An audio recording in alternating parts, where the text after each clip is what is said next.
हरे कृष्णा। ओम नमः शिवाय। प्रिय भक्तों, स्वागत है आपका मेरे यूट्यूब चैनल पूजा पाठ में। आप सभी भक्तों को सावन पूर्णिमा की बहुत बहुत शुभकामनाएं। आज के दिन भगवान शिव और पूरे शिव परिवार के साथ साथ भगवान श्री हरि और माता लक्ष्मी की पूजा की जाती है। साथ ही इस दिन उपवास भी रखा जाता है। रात को चंद्रोदय के समय चंद्र देवता की पूजा करके यह उपवास संपन्न होता है।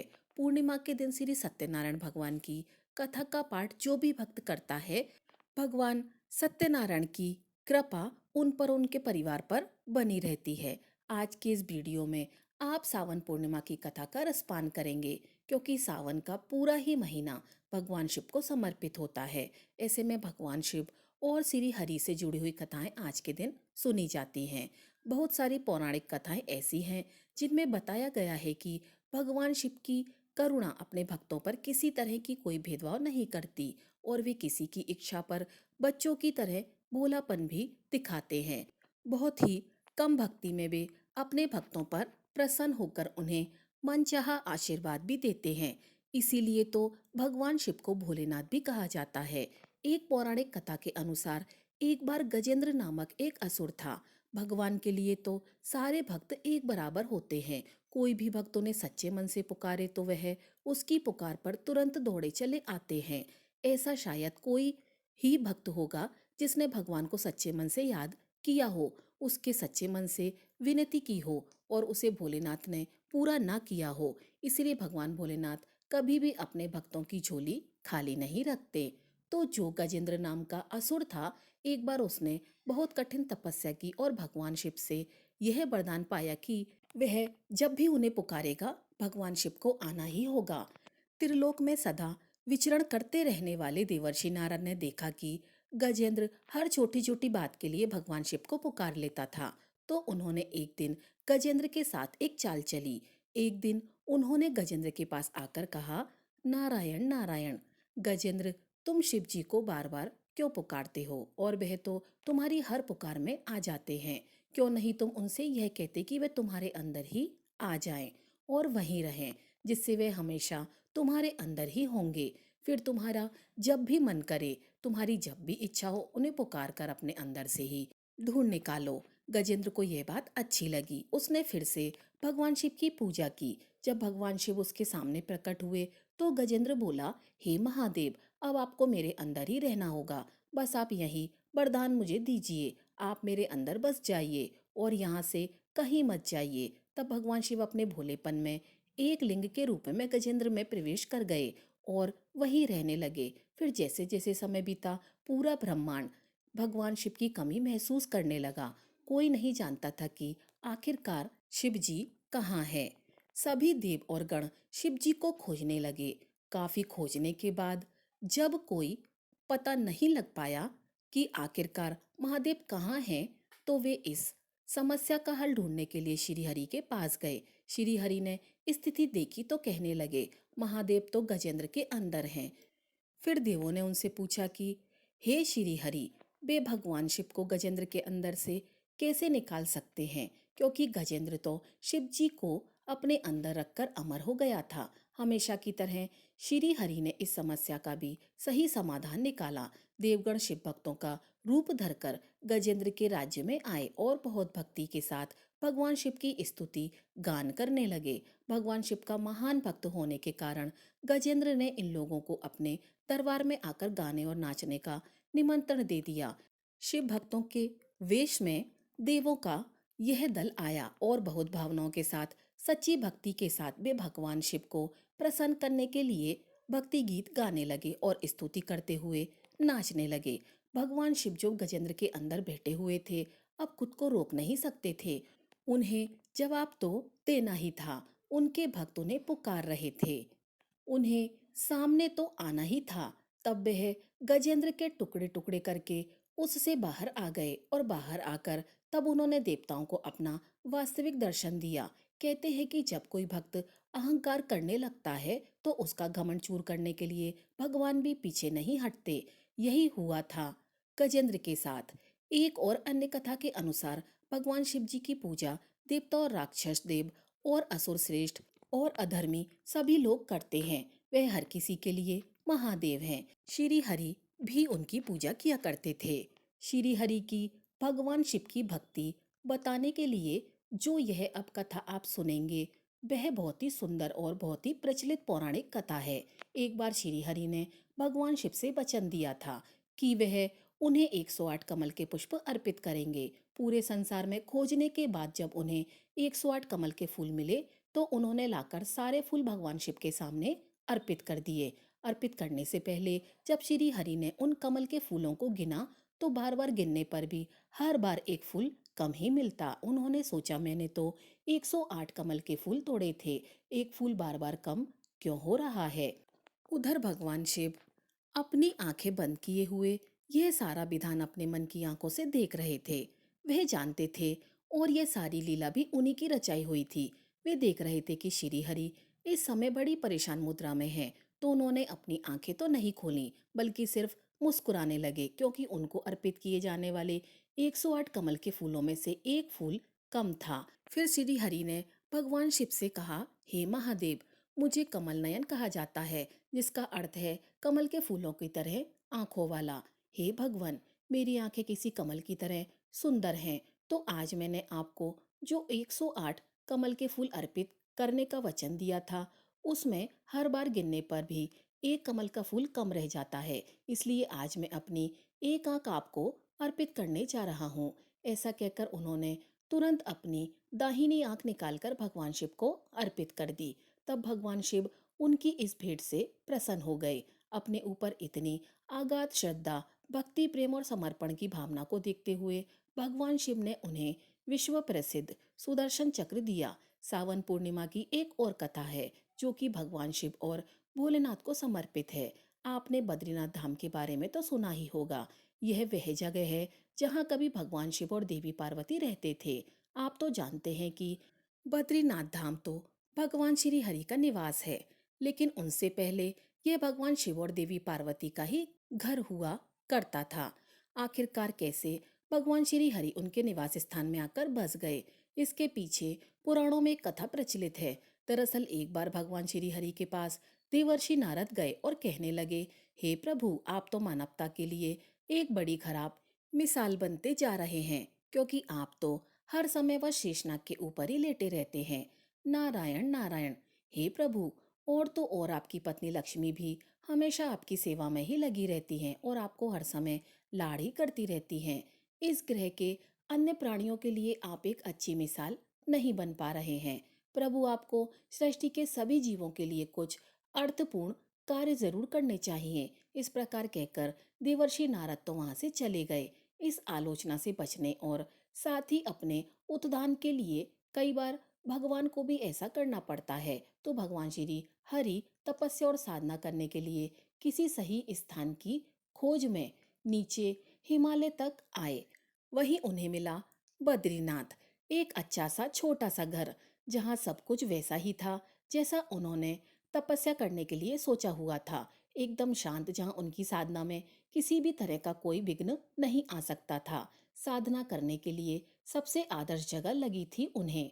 बस वो उसी घर के अंदर चले गए, क्योंकि उस समय वह घर बिल्कुल खाली था। जैसे ही उन्होंने उस घर के अंदर प्रवेश किया तो उस घर को देखते ही उन्हें पता चला कि यह तो भगवान शिव का निवास है। और भगवान शिव के क्रोध के बारे में तो सब कोई जानते हैं। अगर उन्हें पता चल गया कि मैं यहाँ पर आकर बस गया हूँ, तो वह तो बहुत क्रोधित हो जाएंगे। अपने भक्तों की गलती पर इतना क्रोध उन्हें आ जाता है कि कई बार वे अपने भक्तों का गला ही काट देते हैं। क्रोध के मारे अपना गला तक काटने से नहीं चूकते। भगवान श्री हरि ने जब ऐसा सोचा तो चुपचाप उन्होंने खुद को एक छोटे से बच्चे के रूप में बदल लिया और घर के सामने ही बैठ गए। उस वक्त भगवान शिव और देवी पार्वती बाहर भ्रमण करने के लिए गए हुए थे। जब भ्रमण के बाद वे वापस अपने घर लौटे तो उन्होंने देखा कि उनके द्वार पर एक छोटा सा बच्चा बड़ी जोर जोर से रो रहा था। उस नन्हे से बालक को देखते हुए, जो कि रो रहा था, देवी पार्वती को बहुत दया आई। उन्होंने तुरंत उस बच्चे को गोद में उठाने की कोशिश की। इस पर भगवान शिव ने उन्हें रोकते हुए कहा, देवी, इस बच्चे को मत छूना। रोते हुए बच्चे को इस प्रकार जमीन पर बैठा हुआ देख पार्वती भगवान शिव से कहने लगी, महादेव कितने क्रूर हैं आप, कैसी नासमझी की बातें कर रहे हैं। मैं तो इस बच्चे को उठाने जा रही हूँ, देखिए तो कैसे रो रहा है। भगवान शिव बोले, देवी जो तुम देख रही हो उस पर भरोसा मत करना, मैं कह रहा हूँ ना, इस बच्चे को मत उठाओ। देवी पार्वती के मन में ममता जाग उठी। उन्होंने भगवान शिव की बातों को माना ही नहीं। देवी कहने लगी, महादेव आप चाहे कुछ भी कहिए, मुझे अब कोई फर्क नहीं पड़ता। मेरे अंदर की माँ इस बच्चे को इस तरह रोता हुआ नहीं देख सकती। मैं तो इस बच्चे को जरूर उठाऊंगी। ऐसा कहकर उन्होंने उस बच्चे को अपनी गोद में उठा लिया। रोता हुआ बच्चा देवी की गोद में आते ही शांत हो गया। जो बच्चा कुछ ही देर पहले जोर जोर से रो रहा था, देवी पार्वती की गोद में आने के बाद एकदम शांत हो गया और बड़ी जोर जोर से हंसने लगा और भगवान शिव की तरफ देखने लगा। भगवान शिव तो जानते ही थे कि आखिरकार ये सारी लीला रचाई किसने है। जब वह बच्चा खुश होकर भगवान शिव की तरफ देख रहा था तो भगवान शिव समझ गए कि इसका नतीजा क्या होने वाला है। लेकिन करें तो क्या करें। उन्होंने देवी से कहा, ठीक है, अब जब तुमने इस बच्चे को गोद में उठा ही लिया है तो चलिए देखते हैं कि क्या होता है। उधर देवी ने उस बच्चे को घर के अंदर ले जाकर खिला पिलाकर चुप किया और वहीं घर पर छोड़कर खुद भगवान शिव के साथ गर्म पानी से स्नान करने के लिए बाहर चली गईं। बद्रीनाथ धाम के पास ही गर्म पानी का कुंड है। उसी कुंड में स्नान करने के लिए भगवान शिव और देवी पार्वती चले गए। स्नान करके जब वापस लौट कर आए तो देखा कि उनका घर तो अंदर से बंद था। भगवान शिव तो जानते ही थे कि अब खेल शुरू हो गया है। देवी पार्वती भी हैरान थी कि आखिरकार दरवाजा अंदर से किसने बंद किया। तो भगवान शिव कहने लगे, देवी मैंने कहा था ना इस बच्चे को मत उठाना, लेकिन तुम तो मानी ही नहीं। इस बच्चे को उठाकर तुम घर के अंदर लाई और उसी ने घर के अंदर से दरवाजा बंद कर लिया है। अपना ही घर होते हुए हम द्वार के बाहर खड़े हैं। देवी पार्वती कहने लगी, हे प्रभु, अब आप ही बताइए हम क्या करें। अब महादेव के पास केवल दो विकल्प थे। एक जो भी उनके सामने है उसे जलाकर भस्म कर दें और दूसरा कि वे खुद उस जगह को छोड़कर वहां से चले जाएं और कोई और घर अपने लिए ढूंढ लें। तो उन्होंने देवी से कहा, देवी वैसे भी वह तो तुम्हारा प्यारा बच्चा है और मैं तो उसे छू भी नहीं सकता, इसलिए चलो अब हम ही कहीं और चलते हैं। मैं अब कुछ नहीं कर सकता। इस तरह भगवान शिव और देवी पार्वती को अपना ही घर छोड़कर वहां से जाना पड़ा। अब वे दूसरी जगह तलाश करने के लिए पैदल ही निकल पड़े। दरअसल बद्रीनाथ और केदारनाथ के बीच में एक चोटी से दूसरी चोटी के बीच कहते हैं कि सिर्फ 10 किलोमीटर की दूरी है। और आखिरकार में अपने ही घर से निकाले गए भगवान शिव और देवी पार्वती केदारनाथ धाम में जाकर बस गए और इस तरह भगवान शिव ने अपना खुद का ही घर खो दिया। बद्रीनाथ और केदारनाथ धाम चार धामों में से एक कहा जाता है कि जब भी भक्त खाली झोली लेकर भगवान के दर पर जाते हैं तो वापस लौटते समय उनकी झोली खाली नहीं रहती। भगवान उनकी हर मुराद पूरी करते हैं। इसलिए जीवन में जब भी संभव हो एक बार इन चारों धामों के साथ ही बद्रीनाथ धाम और केदारनाथ धाम के दर्शन जरूर करने चाहिए। श्रावण पूर्णिमा के दिन सच्चे मन से जो भी भक्त भगवान शिव और श्री हरि की इन कथाओं को पढ़ता या सुनता है, भगवान शिव और श्री हरि की कृपा उन पर सदा सर्वदा बनी रहती है और उनके परिवारजनों पर हमेशा भगवान का आशीर्वाद होता है। प्रिय भक्तों, अब आपको सुनाते हैं एक ऐसी कथा जो जिस भी घर में सुनी जाती है उस घर की सभी नकारात्मक ऊर्जा दूर होकर सकारात्मक ऊर्जा का प्रवेश होता है। घर के सभी सदस्य सुखी और निरोगी बने रहते हैं। भगवान जानते हैं कि मेरा यह भक्त निर्मल है, यह कोई छल कपट करना नहीं जानता, तो ऐसे में वह अपने ऐसे भोले भाले भक्त की रक्षा या भक्त की सहायता जरूर करते हैं। आज की कहानी एक ऐसे ही भोले भाले भक्त की कहानी है। भक्त धन्ना जी का जन्म मुंबई के पास में एक गांव में हुआ था और वे एक जाट घराने से संबंधित थे। धन्ना जी के माता पिता कृषि और पशुपालन करके अपना जीवन बिताया करते थे और उनके पास धन का बहुत अभाव था। जैसे ही धन्ना बड़ा हुआ उसे भी पशु चराने के काम में लगा दिया गया। अब वह हर दिन अपने पशुओं को चराने के लिए दूर जंगल में जाने लगा। गांव के बाहर ही कच्चे तालाब के पास में एक ठाकुर जी का मंदिर था जिसमें बहुत सारी ठाकुर जी की मूर्तियां रखी हुई थी। लोग हर दिन वहां आकर श्रद्धा से माथा टेकते थे और कुछ भेंट दक्षिणा अर्पण किया करते थे। धन्ना पंडित जी को ठाकुरों की पूजा करते, स्नान करवाते और फिर घंटियां बजाते हुए देखा करते थे। अल्प बुद्धि का होने के कारण वह कुछ भी समझ नहीं पाते थे। एक दिन धन्ना के मन में आया कि चलो देखते हैं कि यह सब क्या होता है। फिर उसने एक दिन मंदिर में जाकर पंडित जी से पूछ लिया कि पंडित जी, आप हर दिन मूर्तियों के आगे बैठकर क्या करते हो?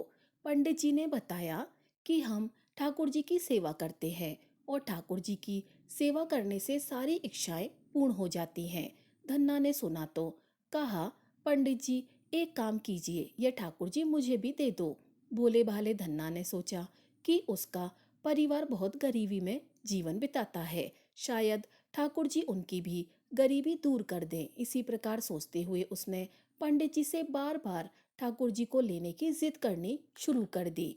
पंडित जी ने देखा तो सोचा कि यह बालक ऐसे नहीं मानेगा, तो उस बालक से छुटकारा पाने के लिए पंडित जी ने कपड़े में पत्थर को लपेट कर दे दिया। घर जाकर धन्ना ने पत्थर को ही ठाकुर जी समझकर उन्हें बड़े प्यार से स्नान कराया और फिर भोग लगाने के लिए कहने लगा। जब धन्ना ने देखा कि ठाकुर जी तो भोग ग्रहण नहीं कर रहे हैं, तो वह उनसे प्रार्थना करने लगा। धन्ना ने ठाकुर जी के आगे कसम खाई कि ठाकुर जी, अगर आप नहीं खाएंगे तो मैं भी भूखा रहूंगा। मासूम धन्ना की यह जिद देखकर भगवान प्रकट हो गए और उसके द्वारा रखी गई लस्सी और रोटी का भोग लगा लिया। इस तरह धन्ना ने अपने भोलेपन में पूजा करने और साफ मन से पत्थर में भी भगवान को पा लिया। कुछ समय बीतने के बाद धन्ना को एक दिन लगा कि उसके माता पिता बूढ़े हो रहे हैं और वह अकेला नवयुवक था। उसे ख्याल आया कि ठाकुर जी की पूजा करके उन्हें प्रसन्न करके सब कुछ पाया जा सकता है, तो उसे यह भी जरूर करना होगा ताकि उसके घर की गरीबी दूर हो जाए। ऐसा ही सोचकर वह एक बार फिर से ठाकुर जी के मंदिर में पंडित जी के पास गया और पंडित जी से ठाकुर जी को पाने की जिद करने लगा। पंडित जी ने पहले तो ठाकुर जी देने से मना कर दिया कि वह ठाकुर जी की पूजा अकेले नहीं कर पाएगा, और पंडित जी ने यह भी कहा कि दूसरा, तुम अनपढ़ हो, तीसरा यह कि ठाकुर जी तो मंदिर के बिना कहीं भी नहीं रह सकते, इसलिए वे तुम्हारे घर जाकर प्रसन्न नहीं होंगे। इसीलिए धन्ना, तुम जिद मत करो और अपने खेतों की देखभाल करो। ब्राह्मण का धर्म है पूजा पाठ करना और जाट का काम है अनाज पैदा करना। पंडित जी की बात सुनकर धन्ना टस से मस नहीं हुआ और वह जिद करता रहा। जब वह जिद कर रहा था तो अपनी पिटाई के डर से पंडित जी ने जो सालिग्राम जी के मंदिर में एक फालतू पत्थर पड़ा हुआ था, उसी को उठाकर धन्ना को दे दिया और पूजा पाठ की विधि भी बता दी। ठाकुर जी को पाकर पूरी रात धन्ना को नींद नहीं आई। बेचैनी से करवट बदलता हुआ पूरी रात सोचता रहा कि वह ठाकुर जी को ले तो आया है, अब ठाकुर जी को कैसे प्रसन्न करेगा और उनसे क्या क्या मांगेगा। सुबह उठकर उसने अपने नहाने के बाद ठाकुर जी को स्नान कराया, भक्ति भाव से बैठकर लस्सी बनाई, मक्खन निकाला और फिर रोटी पकाई और एक बर्तन में रखकर ठाकुर जी से प्रार्थना करने लगा, हे प्रभु, भोग लगाओ। मुझ गरीब के पास तो यह रोटी और लस्सी है और मक्खन ही मिलेगा, इसके अलावा तो मेरे पास भोग लगाने के लिए कुछ भी नहीं है। प्रभु भोग लगाओ, अभी तो मेरे पास बस यही चीजें हैं। जब आप और भी चीजें दोगे तो आपके आगे मैं भी रख दूंगा। अब धन्ना बैठकर ठाकुर जी को देखता रहा। भला पत्थर भोजन कैसे करे? अब तक तो धन्ना ने मंदिर में यही देखा था कि पंडित जी ठाकुर जी को भोग लगाते थे और उसके कुछ देर बाद ही वह भोग सारा वहां से गायब हो जाता था। भोला बाला धन्ना सोचता था कि शायद ठाकुर जी ने सारा भोग ग्रहण कर लिया है, बल्कि होता यह था कि पंडित जी भोग का बहाना बनाकर सारी सामग्री अपने घर ले जाते थे। भोले भाले बालक को इस बात की जानकारी ही नहीं थी। जब उसने देखा कि भगवान के आगे तो भोग ऐसे ही रखा हुआ है, तो वह बड़ा बेचैन होकर कहने लगा, हे प्रभु, क्या बात है, आप भोग क्यों नहीं लगा रहे? क्या आप जाट के हाथ का प्रसाद नहीं खाते? मंदिर में तो आप पंडित जी के हाथों से तुरंत ही भोग स्वीकार कर लेते हैं, इतनी देर भी नहीं लगाते थे। और अगर आज आपने प्रसाद नहीं खाया तो मैं मर जाऊंगा, लेकिन आपके बगैर नहीं खाऊंगा। भगवान जानते थे कि यह मेरा भक्त तो बहुत निर्मल है, बिल्कुल भी छल कपट नहीं जानता, अब तो मुझे प्रकट होना ही पड़ेगा। 1 घंटा और बीतने के बाद धन्ना ने क्या देखा कि सामने कान्हा जी विराजमान है। कमर में मुरली खोसी हुई है, सिर पर मुकुट विराजमान है और बड़े प्यार से रोटी मक्खन के साथ खा रहे हैं और साथ ही साथ लस्सी भी पी रहे हैं। भोजन ग्रहण करने के बाद भगवान बोले, धन्ना जो इच्छा है मांग लो, मैं तुम पर बहुत प्रसन्न हूँ। धन्ना ने हाथ जोड़कर भगवान से प्रार्थना की कि प्रभु, जो आपकी भक्ति करते हैं आप तो उनके सारे काम संभाल देते हैं। मुझे गेहूं दाल और घी भी दीजिए, मैं खुश हो जाऊंगा। और अगर और भी अधिक देना चाहते हो तो जूता, कपड़े, 7 तरह के अनाज, गाय भैंस, सवारी करने के लिए घोड़ी और घर की देखभाल करने के लिए एक सुंदर नारी भी मुझे दे दो। धन्ना के यह वचन सुनकर भगवान हंस पड़े और बोले, ये सारी चीजें तुम्हें मिल जाएंगी। भगवान बोले, और कुछ चाहिए तो बताओ। भगवान से धन्ना कहने लगा, प्रभु मैं जब भी आपको याद किया करूं, बस आप मुझे दर्शन दे दिया कीजिए, और अगर मुझे किसी और बात की जरूरत हुई तो जरूर बताऊंगा। तथास्तु कहकर भगवान ने उत्तर दिया। फिर धन्ना बोला, प्रभु आज से धन्ना आपका आजीवन सेवक हुआ। इसके अलावा मैं अब अपनी जीव पर किसी और का नाम नहीं लूंगा। धन्ना ये सारी वस्तुएं पाकर खुशी से पागल हो गया। उसने आंखें बंद कर ली और जब आंखें खोली तो देखा भगवान तो वहां पर थे ही नहीं, और बल्कि वहां पर पत्थर के वे शालिग्राम पड़े हुए थे जिनकी पूजा वह हर दिन करता था। उसने बर्तन में बचा हुआ प्रसाद खुद खाया और प्रसाद खाते ही उसे तीनों लोकों का ज्ञान हो गया। भगवान के दर्शनों के कुछ दिन बाद ही धन्ना के घर में सारी खुशियां आ गईं। उसका एक अमीर घराने में विवाह हो गया। उसकी बिना बोई भूमि पर भी फसल लहलहाने लगी। उसने जो जो चीजें भगवान से मांगी थी वो सब मिल गईं। इसी तरह से भगवान पर विश्वास रखकर बिना छल कपट किए, मन में कोई द्वेष की भावना रखे बिना अगर भक्ति की जाए तो भगवान बिना कुछ मांगे भी बहुत कुछ देते हैं। भगवान जानते हैं कि उनके भक्त को कब क्या और कितना देना है। तो प्रिय भक्तों, प्रेम से बोलिए लक्ष्मी नारायण भगवान की जय। बोलिए महादेव पार्वती की जय। तो प्रिय भक्तों, ये थी हमारी आज की कथा। अगर आपको कथा अच्छी लगी हो तो वीडियो को लाइक कीजिएगा और चैनल को सब्सक्राइब कीजिएगा। आपका दिन शुभ हो।